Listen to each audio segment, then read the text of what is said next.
चैनपुर की कोठी, साल 1983। बस कंडक्टर ने आवाज दी, चलिए चलिए उतरिए, चैनपुर बस स्टैंड आ गया है। बस स्टॉप पर यात्री बस रात के करीब 1 बजे रुकती है। ये एक छोटा सा बस स्टैंड था जहां सवारियों की संख्या बहुत कम थी। ये एक छोटा सा कस्बा था। तभी एक यात्री ने आवाज दी, रुकना भाई, मेरा सामान अभी उतर रहा है। कंडक्टर ने कहा, जल्दी करिए साहब, हमें यहाँ से आगे भी जाना है। सामान उतारने वाला आदमी दिवाकर था। वो फौज से रिटायर हो चुका था और दिवाकर अपने लिए एक ऐसे घर की तलाश में था जहां वो अपने परिवार के साथ रह सके। लेकिन उसकी इच्छा एक बड़े से घर को खरीदने की थी। इस सिलसिले में वो अपने मामा के घर जा रहा था। वीरान बस स्टैंड में 1-2 आदमी ही नजर आ रहे थे। दिवाकर ने एक आदमी से पूछा, भाई ये चैनपुर गांव जाने के लिए कोई साधन या टैक्सी मिल सकती है क्या? उस आदमी ने कहा, साहब, चैनपुर जाने के लिए सवारी आपको सुबह के बाद ही मिलेगी। दिवाकर को वो आदमी थोड़ा अजीब सा लगा। दिवाकर ने मन ही मन सोचा। फिर उसने सोचा कि उसके मामा का घर यहाँ से करीब 3 किलोमीटर ही होगा। उसने पैदल ही घर की ओर जाने का निश्चय किया और अपना सामान उठाकर अपने मामा के घर जाने के लिए निकल पड़ा। दिवाकर जिस रास्ते पर चल रहा था वो खेतों और आम के बगीचों के बीच से होकर गुजरता था। वो कच्ची पगडंडियों पर बढ़ता जा रहा था। स्याह काली रात में आसमान में तारों की टिमटिमाहट दिवाकर के रास्ते को मुश्किल से ही रोशन कर पा रही थी। आम के घने जंगलों की तरह दिखने वाले बाग में सूखे पत्तों पर पड़ रहे उसके कदमों की आहट दिवाकर के मन में सिहरन पैदा कर रहे थे। धूल भरी राह पर अपनी टॉर्च के उजाले के सहारे वो बढ़ रहा था। उसने अपने मामा के घर की आधी दूरी तय कर ली थी। वो आज से पहले भी इस गांव में कई बार आ चुका था, लेकिन आज की रात वो परिचित गांव बेहद अलग लग रहा था। तभी बगीचे में बिखरी धुंध के बीचों बीच अचानक एक चीख गूंज उठी। ये चीख किसी भी जानवर की आवाज से बिल्कुल अलग थी। दिवाकर ने ऐसी आवाज कभी नहीं सुनी थी। ऐसा लग रहा था मानो कोई औरत हंस भी रही हो और रो भी रही हो। दिवाकर इस चीख को सुनकर बहुत डर चुका था। उसके सिर से लेकर पांव तक रोंगटे खड़े हो चुके थे। उसने अपने चलने की गति तेज कर दी, लेकिन रास्तों की पगडंडियां उलझी हुई लग रही थी। उसे याद था कि बगीचे के किनारे से ही रास्ता गांव के लिए जाता है, लेकिन आज ये पगडंडियां दिवाकर को पेड़ों के घने साए की गहराई तक ले जा रही थी। शायद दिवाकर रास्ता भटक चुका था। दिवाकर की धड़कनें अब तेज हो चुकी थी।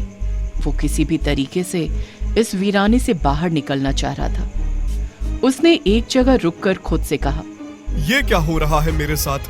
मैं क्या इस बगीचे के चक्कर लगा रहा हूँ? इस जगह से तो मैंने चलना शुरू किया था और फिर उसी जगह आ चुका हूँ। दिवाकर फिर एक बार वहां से तेजी से चला। एक जगह पानी के पास उगी लंबी घासों के पास दिवाकर ने देखा कि उनके बीच एक जोड़ी चमकती आंखें उसे घूर रही थीं। दिवाकर रुक गया। उसकी सांसें गले में अटक रही थीं। वो अपनी टॉर्च की रोशनी से झाड़ी को देखने लगा। तभी एक तेज सरसराहट के साथ घास तेजी से हिलने लगी। दिवाकर ने देखा कि उस घास से छिपकर कोई उसकी ओर बढ़ रहा था। वो कुछ देख पाता इससे पहले अचानक उसकी टॉर्च बंद हो गई। अब दिवाकर के सामने पूरी तरह अंधेरा छा चुका था। तभी उसके सामने एक आकृति उभरी, लंबी और कंकाल के जैसी। दिवाकर अंधेरे में कुछ साफ साफ देख नहीं पा रहा था। ये देखकर दिवाकर बहुत तेज डर गया और अपना सामान लेकर वो दौड़ता हुआ वहां से भाग गया। वो बगीचे के घने अंधेरे में भागता ही जा रहा था। उसका दम फूल रहा था। इस ठंड में भी उसका शरीर पसीने से तर हो चुका था। दिवाकर भागता हुआ उस आम के बगीचे से निकलकर गेहूं के खेतों में आ चुका था। उसने हाँफते हुए अपने पीछे देखा, लेकिन वहां कोई नहीं था। उसे पता नहीं ऐसा क्यों लग रहा था मानो उसका कोई पीछा कर रहा है। खेत में लगी फसलों के बीच से एक बार फिर उस कच्चे रास्ते की ओर बढ़ रहा था कि पास ही एक कुआं नजर आया। दिवाकर ने खुद से कहा, मेरा गला सूख रहा है, पहले रुककर इस कुएं से पानी पी लूं, फिर आगे बढ़ूं। दिवाकर कुएं से पानी निकाल ही रहा था कि पीछे से किसी ने उसे आवाज दी। ये आवाज किसी बूढ़े आदमी की थी जो सुनने में बहुत पतली और अजीब सी थी। दिवाकर के हाथ से रस्सी छूट गई और बाल्टी एक बार फिर कुएं में तेज आवाज के साथ गिर गई। दिवाकर ने अपने डर पर काबू पाते हुए अपनी गर्दन को आ रही आवाज की दिशा में मोड़ा। उसने देखा कि एक बुजुर्ग आदमी धोती और कुर्ते में उसके पास खड़ा है, जिसने अपने सिर पर गमछा भी बांध रखा था। उस आदमी के चेहरे को देखते ही दिवाकर की जान में जान आ गई और उसने एक लंबी सांस खींचते हुए कहा, ब्रिजवासी काका आप हो? आपने तो मुझे डरा ही दिया था। उस बूढ़े ने कहा, कौन हो तुम और तुम मुझे कैसे जानते हो? दिवाकर ने कहा, ब्रिजवासी काका, मैं दिवाकर, मनोहर मामा का भांजा। ब्रिजवासी काका बोले, मनोहर? ओह हाँ, याद आया। दिवाकर, तुम इतनी रात गए यहाँ क्या कर रहे हो? दिवाकर ने ब्रिजवासी से कहा, काका, मैं अपने मामा के यहाँ जा रहा था, लेकिन आज बस खराब हो जाने की वजह से यहाँ देर से पहुँचा। लेकिन ना जाने आज मैं रास्ता कैसे भटक गया। दिवाकर अपनी आप बीती ब्रिजवासी काका को बता रहा था, लेकिन ना जाने क्यों ब्रिजवासी काका कुएं के पानी को ही लगातार घूरे जा रहे थे। दिवाकर उनके बर्ताव से कुछ परेशान हो चुका था। उसने कहा, काका, आप मेरी बात सुन भी रहे हैं या नहीं? ब्रिजवासी काका ने कहा, हाँ बेटा, इस तरह रात में नहीं घूमना चाहिए। चलो जल्दी चलो, मैं तुम्हें छोड़ आता हूँ। दिवाकर को ब्रिजवासी काका के साथ चलने पर थोड़ी राहत महसूस हुई और वो दोनों बातें करते हुए एक बार फिर गांव की ओर बढ़ चले। बातें करते हुए वो खेतों की मेड़ों की पगडंडी में चल रहे थे। दिवाकर अपने सामान के साथ आगे चल रहा था और ब्रिजवासी काका उसके पीछे पीछे चल रहे थे। दिवाकर ने हंसते हुए कहा, काका संभाल कर चलना, मैं तो कहता हूँ कि आप मेरे आगे आगे चलो। ब्रिजवासी काका बोले, बेटा, अभी सफर बहुत लंबा है, इसलिए आराम से चलते रहो।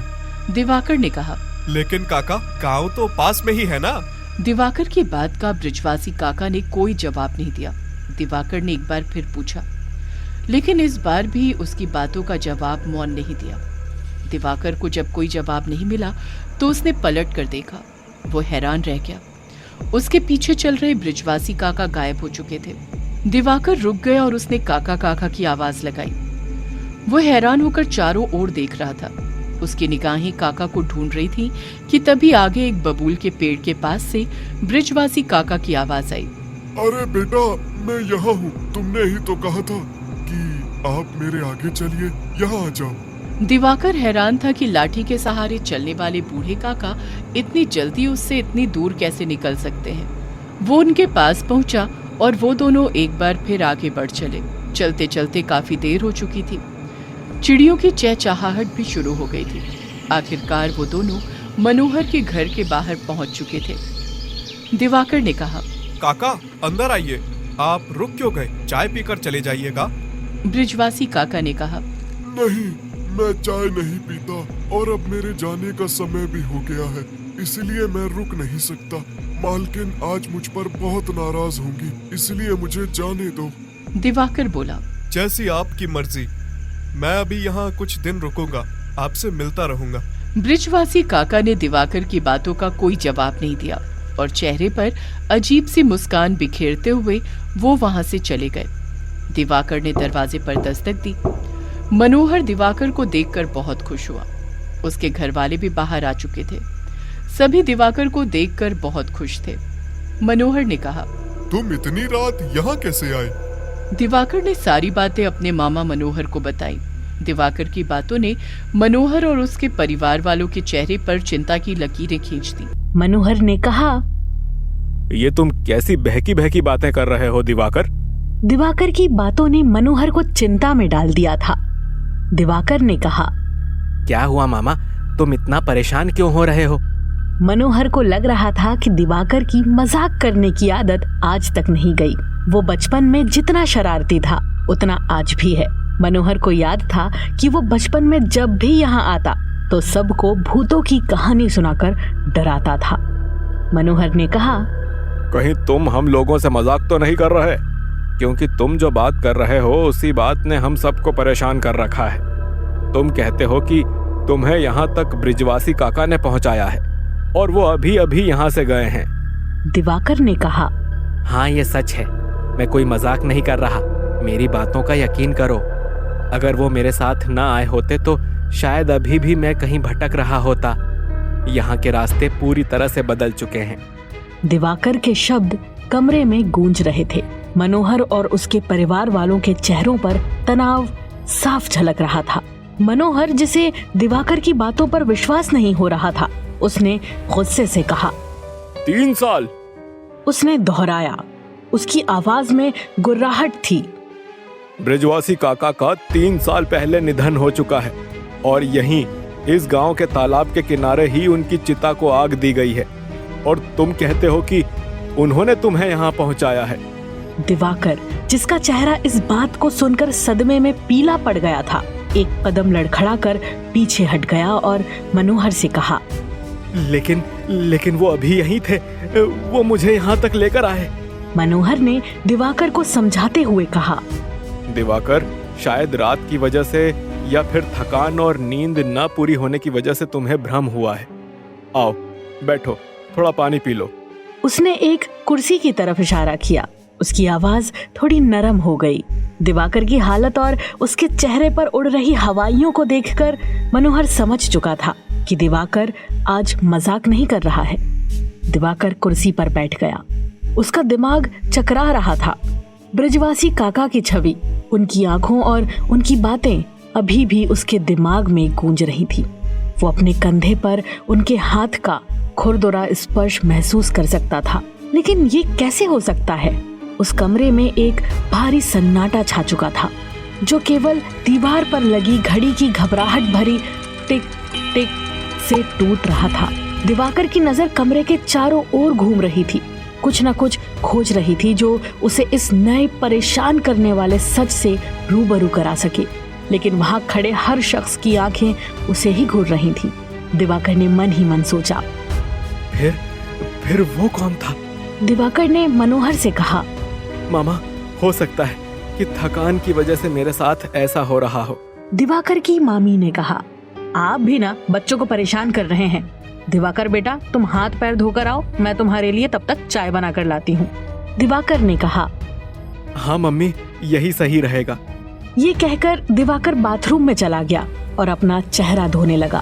जैसे ही उसने अपने चेहरे पर पानी डाला, तभी उसे आईने में एक अजीब सी परछाई दिखाई दी, जो उसे पीछे खड़े घूर रही थी। वो बहुत ही भयानक थी। उसने ध्यान से देखा, वो ब्रजवासी काका थे। डर के मारे दिवाकर का चेहरा पीला पड़ गया और उसकी सांसें तेज हो गईं। उसने पीछे मुड़कर देखा, लेकिन वहां कोई नहीं था। उसने एक बार फिर आईने में देखा और डर कर दूर हट गया।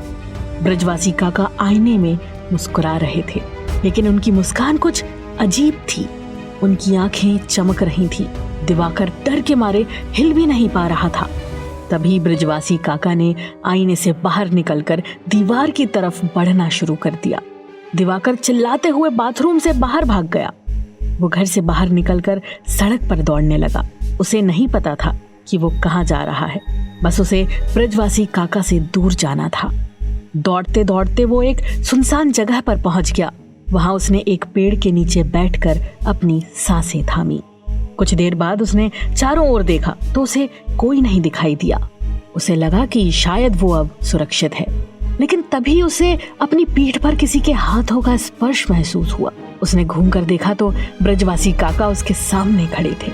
दिवाकर डर के मारे चीखने लगा। तभी उसकी आंखें खुल गईं। वो बिस्तर पर था। दिवाकर ने ये सब सपने में देखा था। दिवाकर ने जो अभी देखा वो सपना हो सकता है, लेकिन जो उसके साथ हुआ वो सपना नहीं था। दिवाकर सपना देखकर बहुत डर चुका था।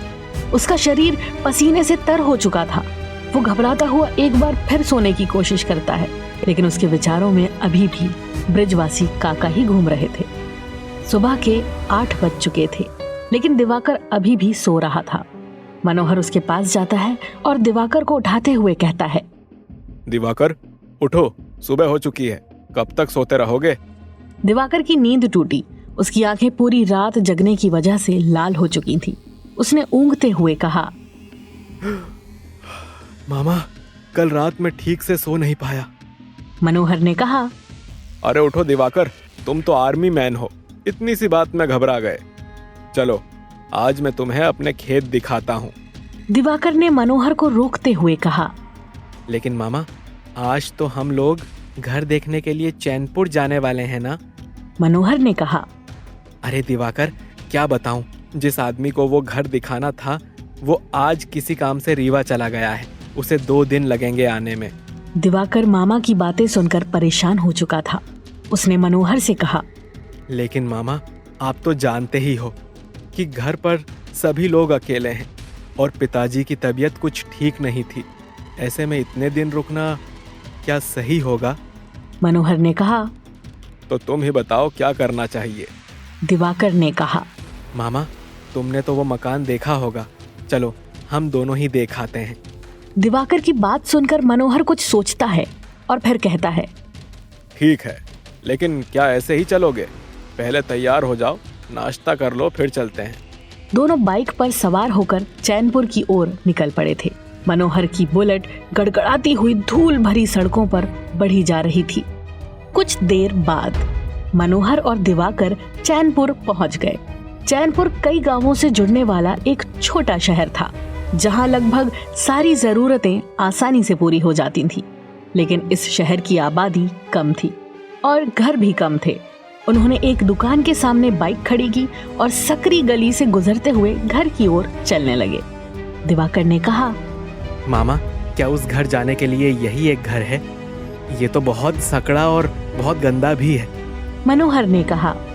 हाँ, यही रास्ता है। अब शहर की जमीन की कीमत तो तुम जानते ही हो, और तुम्हारा जो बजट है उसके हिसाब से चैनपुर में ये सही मकान मिल रहा है। मनोहर की बात सुनकर दिवाकर को बिल्कुल अच्छा नहीं लगा। दरअसल दिवाकर के मामा मनोहर की गांव में बहुत जमीन थी और वो बहुत रौबदार था। लेकिन दिवाकर के पिता के पास ना तो जमीन थी और ना ही कोई नौकरी। जैसे तैसे वो जमीन पट्टे पर लेकर खेती करते थे और अपने घर का पेट पालते थे। दिवाकर के फौज में जाने के बाद उसके घर के हालात बदले थे। उसका हमेशा से सपना था कि उसके मामा के जितना बड़ा उसका भी घर हो। लेकिन उसने जब तक घर लेने की सोची तब प्रॉपर्टी के दाम काफी बढ़ चुके थे। घर उनके सामने दिख रहा था। दोपहर की धूप के बावजूद घर के भीतर एक अजीब सा अंधकार था। दिवाकर ने नजरें झुकाकर टूटी हुई खिड़कियों पर जमी गंदगी को साफ कर घर के अंदर झांकने की कोशिश की। घर में अजीब सी सीलन और बदबू फैली हुई थी। दरवाजे और खिड़कियां भी टूटी हुई थी। दिवाकर ने मनोहर से कहा। ये बहुत पुराना और जर्जर है, इसके मेंटेनेंस में लाखों रुपए लग जाएंगे। मनोहर की हंसी फूट पड़ी। उसकी हंसी तीखी और झकझोर देने वाली थी। हाँ, ये बहुत पुराना है। मनोहर ने दिवाकर की पीठ पर ताकत से थपकी देते हुए कहा। अब इतनी कम कीमत पर कोई तुम्हें नया घर नहीं बेचेगा। मैं तो कहता हूँ कि शहर में रहने का सपना छोड़ दो। दिवाकर मनोहर की बात से बहुत हताश हो रहा था। वो दोनों वहाँ से निकल ही रहे थे, तभी अमित ने आवाज लगाई। दिवाकर, दिवाकर, रुको भाई, कहाँ चले जा रहे हो? दिवाकर अपना नाम सुनकर रुका और उसने मुड़कर पीछे की ओर देखा। उसे पुकार रहा शख्स कोई और नहीं बल्कि उसके बचपन का दोस्त अमित था। दिवाकर अमित को देखकर बहुत खुश होता है और वो दोनों एक दूसरे के गले लग जाते हैं।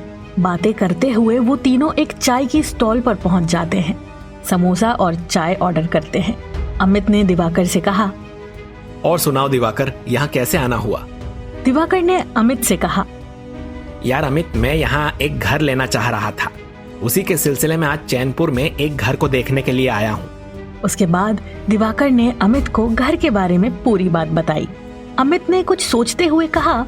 यार दिवाकर, तुम जिस तरह की प्रॉपर्टी ढूंढ रहे हो उससे बढ़िया और कम कीमत की एक प्रॉपर्टी मेरे ही घर के पास है। अगर तुम देखना चाहो तो मैं तुम्हें दिखा सकता हूँ। दिवाकर ने मनोहर की ओर देखा। मनोहर ने अमित से कहा। ठीक है, लेकिन ये है कहाँ पर? अमित ने मनोहर से कहा। मामा जी, आपने चैनपुर की कोठी का नाम तो सुना ही होगा। मनोहर ने कहा।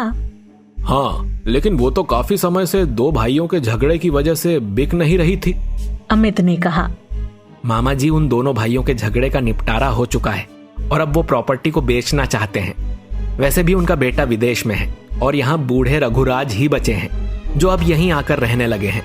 मैं तो कहता हूँ तुम उसे खरीद लो। बहुत ही अच्छी डील है और शहर से बहुत दूर भी नहीं है। उसे आसानी से रेस्टोरेशन के बाद नया किया जा सकता है। दिवाकर ने अमित से कहा। यार अमित, तो फिर चलो, हम अभी उसे देख लेते हैं। वो तीनों चैनपुर की कोठी की ओर चल पड़ते हैं।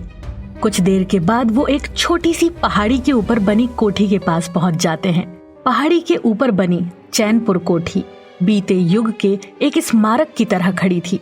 ब्रिटिश राज के दौरान ये कोठी बनाई गई थी। इस कोठी में अंग्रेज गवर्नर से लेकर रजवाड़ों और रियासतों के परिवार रह चुके थे, लेकिन समय के साथ इसमें रहने वाले लोगों ने इसे छोड़ दिया और रख रखाव के अभाव में ये गुमनाम होती चली गई। फिर भी इसकी भव्यता की झलक आज भी बरकरार थी। कोठी के दरवाजे की ओर जाने वाली सीढ़ियां घासों और कटीली झाड़ियों से पटी हुई थी। वो तीनों झाड़ियों के बीच से अपना रास्ता बनाते हुए और अपने शरीर को नुकीले कांटों से बचाते हुए ऊपर चढ़ रहे थे। पहाड़ी के ऊपर सूख कर कंकाल हो चुके पेड़ों की टेढ़ी मेढ़ी शाखाएं एक अजीब सी दुनिया का मंजर पैदा कर रही थी। वो तीनों करीब 30 सीढ़ियों को चढ़ने के बाद उस कोठी के पास पहुंच जाते हैं। दिवाकर की नजर वहां लगे एक बोर्ड पर पड़ी जो शायद अभी कुछ दिनों पहले ही लगाया गया था। उस पर प्रॉपर्टी की पूरी डिटेल लिखी हुई थी। दिवाकर ने अमित से कहा, अमित, क्या तुम सच कह रहे हो कि इतने कम दाम में यह प्रॉपर्टी मिल जाएगी? अमित ने कहा, तुम मेरी बात का यकीन करो, अगर मेरे पास पैसे होते तो मैं इसे कब का खरीद चुका होता। मनोहर ने कहा, दिवाकर, वैसे इतने कम दामों में इतनी बड़ी कोठी मिल रही है तो सौदा बुरा नहीं है और यह काफी मजबूत भी है। रही बात मेंटेनेंस की तो वो बहुत ही आराम से कराया जा सकता है। दिवाकर ने देखा कोठी की खिड़कियों के टूटे हुए कांच नुकीले दांतों की तरह सॉकेट से बाहर निकल रहे थे। सामने का दरवाजा जो अपने समय में बहुत ही भव्य रहा होगा, वो अध खुला लटका हुआ था। इसके ओक के पैनल टेढ़े मेढ़े और बिखरे हुए थे। कोठी के आसपास एक अजीब सी बेचैन करने वाली शांति छाई हुई थी, जो कोठी के आसपास चल रही तेज हवाओं की सरसराहट से टूट रही थी। दिवाकर को यह जगह बहुत पसंद आई। वो जिस तरह एक बड़ा सा घर अपने लिए खोज रहा था, उससे भी कई गुना बड़ी कोठी और उसके आसपास की सारी जमीन बहुत ही कम कीमत पर मिल रही थी। दिवाकर ने अपने मनोहर से कहा, मामा, तुम क्या सोचते हो, क्या करना चाहिए? मनोहर ने कहा, मैं तो कहूंगा इसे खरीद लो, अच्छा सौदा है। दिवाकर ने अमित से कहा, अमित, तुम इसकी बात कर लो, मुझे सौदा मंजूर है। अमित ने कहा, ठीक है, तो कल ही रघुराज जी के पास जाकर बात कर लेता हूँ और सौदा पक्का करता हूँ। जैसे ही लाल सूरज शाम को आसमान में दिखा, दिवाकर, अमित और मनोहर चैनपुर की उस कोठी से बाहर निकले। उन्होंने अपने कपड़ों में मकड़ी के जाले साफ किए और कल मिलने के वादे के साथ वो अपने अपने घरों की ओर बढ़ चले। अगले चौराहे से उनके रास्ते अलग अलग हो गए। दिवाकर बाइक में बैठा हुआ बाहरी इलाके में बने घरों को देख रहा था। कुछ ही दूर चलने पर उन्हें एक अजीब सा गांव दिखाई देता है। शाम का समय था, लेकिन उस गांव को देखकर ऐसा लग रहा था मानो यहाँ सारा गांव सो चुका है। एक भी इंसान यहाँ दिखाई नहीं दे रहा था। उस अजीब से गांव को पार कर वो मेन रोड पर आ जाते हैं और कुछ देर गाड़ी चलाने के बाद वो दोनों अपने घर पहुंच जाते हैं। मनोहर का घर। दिवाकर की मामी ने पूछा, आज आप लोग कहाँ रह गए थे और इतनी देर कैसे हो गई? मनोहर ने कहा, अरे भाग्यवान, तुम्हें पता है हम तो आज दिवाकर के लिए मकान देखने गए थे, लेकिन कोठी खरीद कर चले आए। और ये कहते हुए मनोहर हंसने लगा। दिवाकर की मामी उमा ने कहा, बेटा दिवाकर, इनकी मजाक करने की आदत आज तक नहीं गई। तुम ही बताओ, घर पसंद आया? दिवाकर ने कहा, नहीं मामी, आज मामा मजाक नहीं कर रहे हैं, हम सच में कोठी खरीद रहे हैं। उमा ने घूरते हुए मनोहर से पूछा, मुझे तो पूरी बात जाननी है। आप लोग वॉशरूम से आइए, तब तक मैं आपके लिए कुछ नाश्ते का इंतजाम करती हूँ। उसके बाद मुझे पूरी बात बताइए। कुछ देर बाद वो भी चाय पीते हुए बात कर रहे थे। मनोहर ने बताना शुरू किया, तो बात यह है कि हम जो मकान देखने गए थे वो तो दिवाकर को पसंद नहीं आया, और हकीकत बात यह है कि वो मकान था भी बहुत बुरा। उसके बाद अमित मिला और उसने हमें चैनपुर की कोठी के बारे में बताया। हमने उसे कोठी का सौदा पक्का करने के लिए कह दिया है।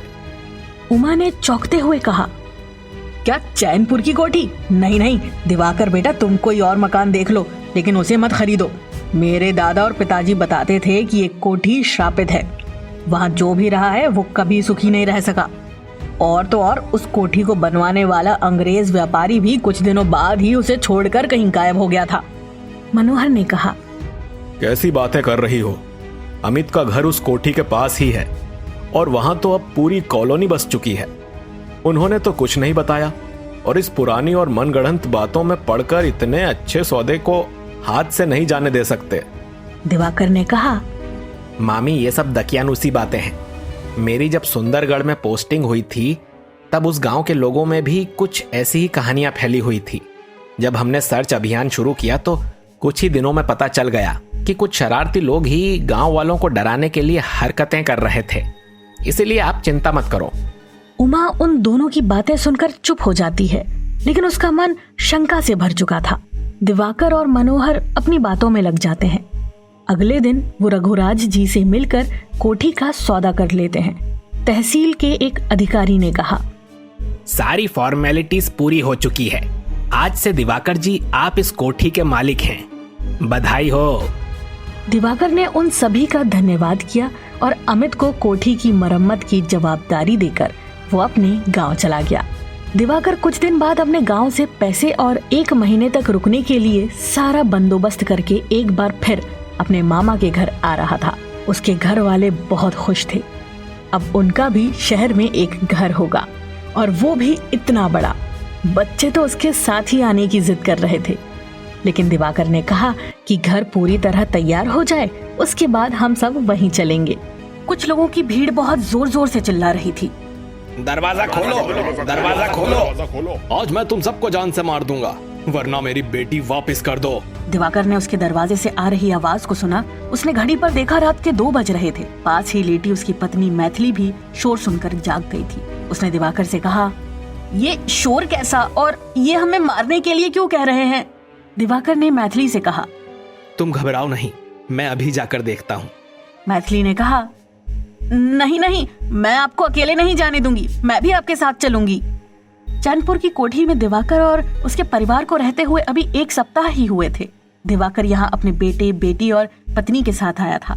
उसके माता पिता कुछ दिन बाद आने वाले थे। दिवाकर ने दरवाजे के पास जाकर देखा कि गांव के कुछ लोग हाथों में लाठी डंडे लिए दिवाकर को मारना चाह रहे थे। दिवाकर ने दरवाजा खोला ही था, दरवाजे पर लात मारकर कुछ लोग सीधे उसके घर में घुस गए और घर की तलाशी लेना शुरू कर दिया। उनमें से एक आदमी, जिसका नाम चंदन था, ने दिवाकर को पकड़ते हुए कहा, जल्दी बता, मेरी बेटी कहाँ है? अगर मेरी बेटी को कुछ हुआ तो मैं तुझे और तेरे परिवार को जिंदा जला दूंगा। घर की तलाशी लेने के बाद भी जब चंदन को उसकी बेटी नहीं मिली तो चंदन आग बबूला हो गया। वहाँ मौजूद लोग गुस्से में आकर दिवाकर और उसके परिवार को लाठियों से मारने लगे। दिवाकर और उसके घर वालों ने चंदन और उसके साथियों को रोकने की कोशिश की, लेकिन उनकी किसी ने नहीं सुनी। दिवाकर के बच्चे और पत्नी को भी चोट आई थी। तभी एक आदमी ने चीखते हुए कहा, चंदन रुक जा, तेरी बेटी उषा मिल गई है।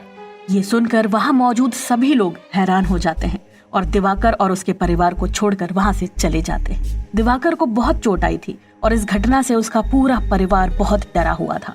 दूसरे दिन दिवाकर के यहाँ ब्रिजवासी काका आए। ब्रिजवासी काका ने बताया कि चंदन इसी गांव का रहने वाला है, जिसकी कल रात से जवान बेटी गायब थी। वो काफी परेशान था, सब जगह खोज की, लेकिन वो कहीं नहीं मिली। तब वो तुम्हारे पास आया। दिवाकर ने ब्रिजवासी काका से कहा, लेकिन काका, उसे कैसे यकीन था कि उसकी बेटी हमारे पास है? ब्रिजवासी काका ने कहा, दरअसल बात यह है कि इन गांव वालों के मन में इस कोठी को लेकर बहुत खौफ है। वो इस कोठी को श्रापित मानते हैं। इस कोठी के बारे में एक कहानी है कि कुछ समय पहले एक परिवार इस कोठी में रहने के लिए आया। जैसे ही उस परिवार ने यहाँ रहना शुरू किया तो गांव से जवान लड़कियां गायब होना शुरू हो गईं। कई दिनों बाद इस रहस्य का खुलासा हुआ कि इस हवेली में बना गुप्त तहखाना है, जहां सभी लड़कियों की लाश मिली थी। दिवाकर ने कराहते हुए कहा, लेकिन काका, हमने तो इस कोठी की पूरी मरम्मत करवाई है, हमें तो कोई तहखाना नहीं मिला। ब्रजवासी काका ने दिवाकर से कहा, इन गांव वालों ने भी कई बार उस तहखाने की खोज करनी चाहिए, लेकिन वो इन्हें भी नहीं मिला। ये सब बकवास बातें हैं। अब इन गांव वालों को कौन समझाए। और रही बात चंदन की बेटी की, तो वो अपने प्रेमी के साथ शहर छोड़कर जा रही थी। उसे उसके दोस्त के साथ गांव के कुछ लोगों ने बस स्टैंड पर पकड़ लिया था। खैर, ये सब छोड़ो तुम और आराम करो। अब आगे से ऐसा कुछ नहीं होगा, ठीक है? अब मैं चलता हूँ, फिर आऊँगा। ब्रजवासी काका के जाने के बाद दिवाकर के मन में ना जाने क्यों उनकी कहीं बातें घर कर गई थी। वो देखना चाहता था कि कहीं गांव वालों की बातें सच तो नहीं हैं। दोपहर के समय दिवाकर घड़ी के सहारे चलते हुए घर के कमरों में तहखानों की ओर जाने का रास्ता खोज रहा था। काफी देर तक वो खोजता रहा, लेकिन उसे कहीं भी वो तहखानों का छुपा हुआ रास्ता नहीं मिल रहा था। तभी अचानक उसके बैत के नीचे एक जगह फ्लोरबोर्ड पर चरमराहट की आवाज हुई। दिवाकर उस जगह ठहर गया और उसने अपने पैरों के वजन से एक बार फिर उस जगह को दबाया। तभी दीवार के एक कोने से छोटा सा दरवाजा प्रकट होता है। दिवाकर की नजर उस छोटे से दरवाजे से होकर नीचे की ओर जाती अंधेरी और बहुत ही पुरानी सीढ़ियों पर पड़ी। दिवाकर ने देखा कि एक टेढ़ी मेढ़ी सीढ़ी काफी गहराई में नीचे तक जा रही थी। दिवाकर तेजी से लंगड़ाता हुआ टॉर्च लेकर आया और उस छोटे से दरवाजे के भीतर झांकने की कोशिश करने लगा। दिवाकर के दिमाग में बहुत सी बातें कौंध रही थी। उसे इस कोठी के विषय में कही गई बातें सच लगने लगी थी। दिवाकर बेचैन हो चुका था। उसका शरीर डर के मारे पसीने से तर हो रहा था। दिवाकर ने खुद से कहा, नहीं, ऐसा नहीं हो सकता। क्या सच में इस कोठी के अंदर कोई है? क्या तहखाने में सच में प्रेत है जो गांव की लड़कियों को मार डालता है? दिवाकर इन्हीं उलझनों में खोया हुआ था कि तभी उसे एक ठंडे स्पर्श ने उसे छू लिया। अचानक इस तरह से किसी के छूने की वजह से उसके अंदर डर का झटका महसूस हुआ। उसने अपना हाथ पीछे खींचा। उसकी छड़ी उसके हाथ से दूर गिरी। दिवाकर ने खुद को संभाला और ऐसा कुछ देखा जिसे देखकर वो दंग रह गया। दिवाकर ने देखा कि वो खुद उस छोटे से दरवाजे से होकर सीढ़ियों से उतर रहा था। दिवाकर ने खुद से कहा, ऐसा नहीं हो सकता, मैं तो यहाँ हूँ। तो वो मेरा हमशक्ल कौन था? दिवाकर उठा और दरवाजे की ओर बढ़ा। वो अंधेरी सीढ़ियों से नीचे उतर रहा था, जो खत्म होने का नाम ही नहीं ले रही थी। आखिरकार दिवाकर उस डरावने अंधेरे तहखाने में आ चुका था। मकड़ी के जालों ने पूरे कमरे को बांध रखा था। आहिस्ता आहिस्ता दिवाकर एक कमरे को पार करता हुआ दूसरे कमरे की ओर बढ़ गया। यहाँ एक माहौल काफी डरावना था। डर के मारे दिवाकर का गला सूख रहा था, लेकिन सबसे डरावना दृश्य अभी आना बाकी था। जैसे ही उसकी नजर कमरे में गई तो वो देखकर हैरान रह गया। रॉकिंग कुर्सी धीरे धीरे आगे पीछे हिल रही थी, मानो किसी ने उसे अभी अभी खाली किया हो। दिवाकर के शरीर में डर की एक ठंडी लहर दौड़ गई। वो इस जगह पर अकेला नहीं था। तभी कुछ खड़खड़ाने की आवाज हुई। शायद आसपास ही किसी ने बहुत पुराने जंग लगे दरवाजे को खोला था। पहले आवाज धीमी थी, लेकिन धीरे धीरे आवाज बढ़ती गई। दिवाकर के पैरों में बहुत तेज दर्द होना शुरू हो चुका था। उससे एक कदम भी नहीं बढ़ाया जा रहा था। तभी उसकी नजर हल्की टिमटिमाती हुई रोशनी पर पड़ी, जो बंद दरवाजे की दरार से होकर आ रही थी। दिवाकर ने खुद से कहा, ये कोई रास्ता हो सकता है। दिवाकर समझ चुका था कि उसकी तरह दिखने वाला इंसान हो ना हो, इसी दरवाजे से गुजरकर बाहर गया है। दिवाकर उसका पीछा करने के लिए तेजी से बढ़ चला। उसके पैरों का दर्द लगातार उसकी गति को कम कर रहा था। इसके बावजूद दिवाकर ने तब तक दौड़ना बंद नहीं किया जब तक कि वो दरवाजे के पास नहीं आ गया। दिवाकर ने दरवाजे को खोला। वो बाहर का नजारा देखकर दंग रह गया। ये गांव के झील की पहाड़ी की थी। इस तहखाने का रास्ता इस झील के किनारे खुलता था। दिवाकर ने बिना देरी किए अपने आसपास देखा, लेकिन उसे उसका हमशक्ल नहीं दिख रहा था। वो उस दरवाजे से कुछ दूर बाहर आया। तभी उसने देखा कि उसका हमशक्ल तेजी से गांव की पगडंडी की ओर बढ़ा जा रहा था। दिवाकर ने उसका पीछा करना शुरू किया, लेकिन उसके हमशक्ल की गति तेज थी। कुछ ही देर में वो दिवाकर की आंखों से ओझल हो चुका था। काफी देर तक पीछा करने के बाद दिवाकर गांव में पहुंच चुका था। आज भी ये गांव शाम होते होते पूरी तरह वीरान हो चुका था, जैसा कि उसने पहली बार इस गांव को देखा था। वो उस वीरान गांव की गलियों में भटक ही रहा था कि तभी उसने अपने हमशक्ल को एक घर के भीतर घुसते हुए देखा। दिवाकर उस घर की ओर बढ़ा। उसने खिड़की से देखा कि उसके हमशक्ल ने एक आदमी जो बिस्तर पर लेटा हुआ था की गर्दन को तेजी से दबा रखा था और वो आदमी छटपटा रहा था। दिवाकर ने उस आदमी की मदद करने के लिए जोर जोर से आवाज लगाई, लेकिन कोई भी उसकी गुहार सुनकर उसकी मदद के लिए नहीं आया। आखिरकार दिवाकर ने दरवाजे को खोलने की कोशिश की। कुछ प्रयासों के बाद ही दरवाजा खुल गया। दिवाकर तेजी से अंदर गया, लेकिन तब तक उसका हमशक्ल वहां से गायब हो चुका था। और बिस्तर पर लेटे हुए इंसान की मौत हो चुकी थी। एक महिला जोर से चीखती हुई कहती है, हे भगवान, ये क्या हो गया आपको? कोई है? कोई है? इन्हें देखो, क्या हो गया? ये महिला उस आदमी की पत्नी थी जिसे अभी अभी दिवाकर के हमशक्ल ने मारा था। ये रो रो कर अपने मरे हुए पति को उठाने की कोशिश कर रही थी। दिवाकर उस महिला को देखकर छुप जाता है और किसी के आने से पहले ही उसके घर से बाहर निकल जाता है। अब वो किसी भी तरह अपने हमशक्ल को पकड़ना चाहता था। वो ये बात किसी और को बता भी नहीं सकता था, क्योंकि अगर ये बात किसी और को बताई तो उसकी बातों पर कोई भी यकीन नहीं करेगा और सब उसे ही कातिल समझेंगे। इसीलिए अपनी बेगुनाही साबित करने के लिए अपने हमशक्ल को पकड़ने के अलावा उसके पास और कोई चारा नहीं बचा था।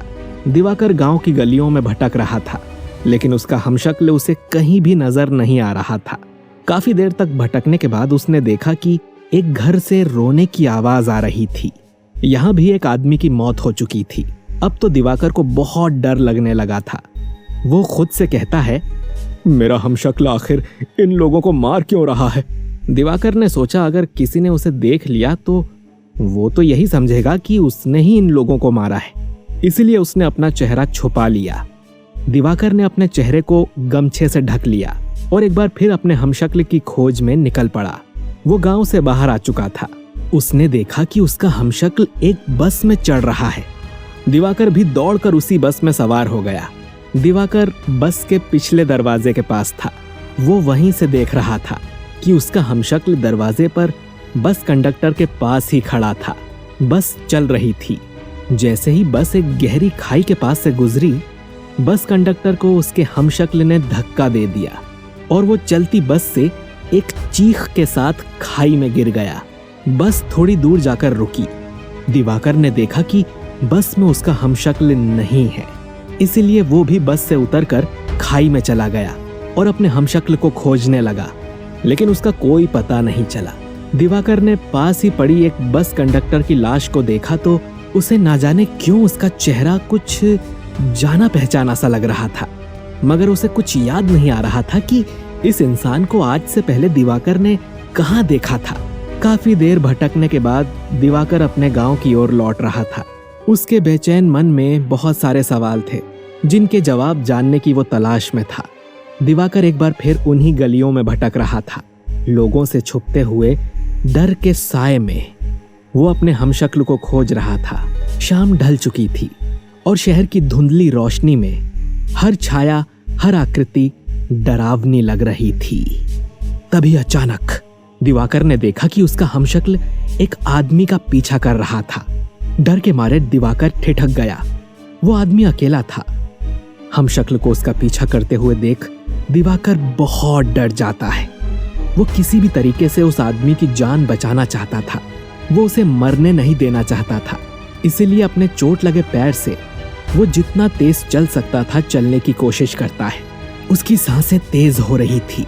थोड़ी दूर चलने के बाद एक सुनसान मोड़ पर दिवाकर ने देखा कि उसके हमशक्ल ने उस आदमी को घेर लिया। उसकी आंखें लाल हो चुकी थीं और उसके चेहरे पर एक भयानक मुस्कान थी। दिवाकर के हमशक्ल ने बिना किसी दया के उस आदमी के गले को जकड़ लिया और उसे हवा में उठा लिया। उस आदमी की चीखें वहां गूंज रही थीं, लेकिन उसकी मदद के लिए कोई नहीं आया। थोड़ी दूर खड़ा दिवाकर डर के मारे कांप रहा था, लेकिन वो जानता था कि उसे ही कुछ करना होगा। लेकिन उसकी भयानक शक्ल देखकर दिवाकर की हिम्मत नहीं हो रही थी। आखिरकार दिवाकर ने किसी तरह अपनी हिम्मत बटोरी और जोर से चिल्लाते हुए कहा, छोड़ो उसे। दिवाकर का हमशक्ल उसकी ओर मुड़ा। उसकी आंखें गुस्से से जल रही थीं। तुम्हें क्या चाहिए और तुम लोगों को क्यों मार रहे हो? बहुत ही गुस्से से भरी आवाज में दिवाकर के हमशक्ल ने कहा, यह जानने के लिए तुम्हें मेरे पास आना होगा। दिवाकर जानता था कि अगर वो मना करता है तो वो आदमी मर जाएगा। उसने गहरी सांस ली और कहा, ठीक है, मैं तुम्हारे पास आता हूं, लेकिन तुम उसे नहीं मारोगे। दिवाकर जैसे ही अपने हमशक्ल के पास गया तो दिवाकर के हमशक्ल ने आदमी को छोड़ दिया और धीरे धीरे अंधेरे में ही कहीं गायब हो गया। दिवाकर ने देखा कि जिस आदमी को उसके हमशक्ल ने पकड़ रखा था वो चंदन था, जो कल रात अपनी बेटी को खोजते हुए उनके घर आया था। दिवाकर ने आखिरी बार चंदन की अजीब सी चीख सुनी और फिर सब कुछ शांत हो गया। दिवाकर बहुत जोर से चिल्लाया, मेरे मना करने के बाद भी तूने इसे मार दिया? कौन है तू जो मेरी शक्ल लेकर निर्दोष लोगों को मार रहा है? आखिर चाहता क्या है तू? दिवाकर चंदन की लाश के पास बैठकर रो रहा था कि तभी उसकी पीठ पर किसी ने हाथ रखा। दिवाकर ने पलटकर देखा तो ये ब्रिजवासी काका थे। ब्रिजवासी काका ने कहा कि दिवाकर, तुम अभी तक घर क्यों नहीं गए और तुम इस तरह रो क्यों रहे हो? ब्रिजवासी काका को देखकर दिवाकर ने पूरी बात उन्हें बताई। ब्रिजवासी काका ने कहा, तब तो तुम्हें जल्दी से घर पहुंचना चाहिए। अगर वो तुम्हारे घर से निकला था तो वो घर ही गया होगा। कहीं तुम्हारी गैर मौजूदगी में उसने तुम्हारे परिवार को कोई नुकसान ना पहुंचा दिया हो। अगर ऐसा हुआ तो बड़ी मुसीबत हो जाएगी बेटा। दिवाकर ब्रिजवासी काका की बात सुनकर घबरा गया। मैथिली और बच्चे घर में अकेले हैं। काका, आप ठीक कह रहे हैं, मैं उन्हें कुछ नहीं होने दूंगा। आज मैं उसे जिंदा नहीं छोड़ूंगा। ये कहते हुए दिवाकर अपनी पूरी ताकत से घर की ओर दौड़ लगाता है। कुछ देर के बाद दिवाकर अपने घर पहुंच जाता है। दिवाकर के घर के बाहर पुलिस की गाड़ी खड़ी थी, जिसे देखकर वो डर जाता है। दिवाकर उनसे नजरें बचाते हुए घर के पिछले दरवाजे से अंदर जाता है। दिवाकर धीरे धीरे बिना शोर किए हुए घर में चल रहा था कि तभी उसकी नजर दीवार पर लगे शीशे पर पड़ती है। उस शीशे में जिस दिवाकर का चेहरा था वो हूबहू उसके हमशक्ल की तरह ही दिख रहा था। वही अजीब सी आंखें और मुस्कान उसके चेहरे पर बिखरी हुई थी। दिवाकर डर के मारे अपने पीछे देखता है, लेकिन उसके पीछे कोई नहीं होता। दिवाकर आखिरकार समझ नहीं पा रहा था कि यह सब क्या हो रहा है। वो अपने घर पर आगे बढ़ता है। वो खिड़की से देखता है। दिवाकर की मामी उमा बाहर बैठी रो रही थी। वो रोते हुए कह रही थी, हे भगवान, ये सब क्या हो गया? मैंने दिवाकर को मना किया था इस मनहूस कोठी को लेने के लिए, लेकिन वो नहीं माना। इतना कहकर वो एक बार फिर फूट फूट कर रोने लगी। ये सुनकर दिवाकर की बेचैनी और बढ़ गई। उससे रहा नहीं गया और वो कमरे से बाहर निकल आया। बाहर आकर उसने जो दृश्य देखा उसे देखकर वो चकरा गया। दिवाकर ने देखा कि उसकी पत्नी मैथिली और उसके दोनों बच्चों की लाश सामने रखी हुई थी। उसे अपनी आंखों पर विश्वास नहीं हो रहा था। उसे यकीन हो चुका था कि इन्हें भी उसी हमशक्ल ने मारा होगा। वो गुस्से से उठा और तेजी से कमरे की ओर बढ़ा ही था कि दिवाकर का पैर जमीन पर रखी एक लाश से टकरा गया और वो गिर गया। दिवाकर ने देखा कि ये उसकी खुद की लाश थी। अपनी लाश को देखकर दिवाकर पागल सा हो गया। तभी उसके मामा और पुलिस की बातें उसके कान में पड़ी। देखिए मनोहर जी, हमने पता किया है, जिन लोगों ने कल आपके भांजे और उसके परिवार को मारा था, आज उन सभी की किसी न किसी हादसे की वजह से मौत हो चुकी है। उनमें से एक भी नहीं बचा। मनोहर ने कहा, लेकिन ये कैसे हो सकता है? पुलिस इंस्पेक्टर ने कहा, यह हमारी भी समझ नहीं आ रहा, मगर यह सच है। उन सभी की लाशों को भी इनके साथ ही पोस्टमार्टम के लिए भेजा जा रहा है। दिवाकर को उनकी बातें सुनकर सारा मामला समझ में आ जाता है। दिवाकर खुद से कहता है, तो क्या मैंने ही उन सबको मारा है? इसका मतलब वो हमशक्ल कोई और नहीं बल्कि खुद मैं था। दिवाकर खड़ा होता है और देखता है कि ब्रिजवासी काका उसके पास ही खड़े हैं। ब्रिजवासी काका दिवाकर से कहते हैं, दिवाकर बेटा, घबराने की जरूरत नहीं है, मैडम हम सबका ध्यान रखेंगी। ये कहकर ब्रिजवासी काका एक डरावनी मुस्कान के साथ उसे घर के अंदर लेकर चले जाते हैं। अगर आपको हमारी यह हॉरर स्टोरी अच्छी लगी हो तो और भी अच्छी हॉरर स्टोरी देखने के लिए हमारे चैनल को सब्सक्राइब करें, लाइक करें, शेयर करें और कमेंट करना ना भूलें।